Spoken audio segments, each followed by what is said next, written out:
संगतीचा किती फरक पडतो? खूप जास्त. संगत म्हणजे कोण? ज्या लोकांशी तुम्ही जास्तीत जास्त वेळ घालवता. ओके, आता ही कोण असतात? फॅमिली, ज्यांच्यासोबत काम करतो, कलिग्स, राईट, जास्त वेळ ते जातो. मग मित्र, कारण की मग त्यांच्यासोबत आयदर संध्याकाळी ऑफिस झाल्यानंतर किंवा वीकेंड.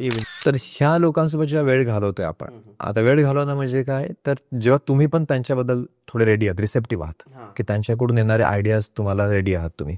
मग जेव्हा आपण एखाद्याच्या बोलण्यासाठी रेडी असतो, ऐकायला, याचा अर्थ आपण त्याच्या ऊर्जेसाठी पण रेडी आहोत. बरोबर. तर तुम्ही फक्त बाजूला बसल्यात, खूप जास्त बोलत नाही, तुम्ही हाय हॅलोच होता, बट सोबत बसल्याने पण ती ऊर्जा एक्सचेंज नाही, फक्त बसल्याने काहीच करत नाही आहोत. ओके. हळूहळू विचार मॅच व्हायला लागतील. आणि जर बोलणं चालणं चांगलं असेल, मैत्री असेल, तर ती खूप जास्त होते. मग तो एक्सचेंज पुन्हा वाढतो. मग त्यांच्यातले जे गुण आहेत ते आपल्यात यायला लागतात, आपल्यातले जे गुण आहेत त्यांच्या जातात. आता ते दोन्ही गुण, सद्गुण आणि अवगुण दोन्ही पण, दोन्ही जे असतील ते एक्सचेंज होतील. तुम्ही स्वतः विचार करा, तुमचा एक ग्रुप होता मित्रांचा, मैत्रिणींचा, जो का असेल.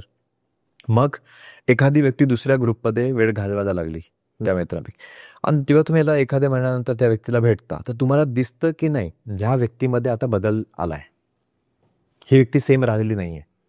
असं का होतं? कारण की आता तो व्यक्ती दुसऱ्या लोकांसोबत वेळ घालवतोय, दुसऱ्या एनर्जीसोबत वेळ घालवतो. तर याचा अर्थ संगत आपल्या एनर्जीला अफेक्ट करतं. पूर्ण व्हिडिओ बघण्यासाठी YouTubeवर जाऊन बँटर विथ चेतन सर्च करा.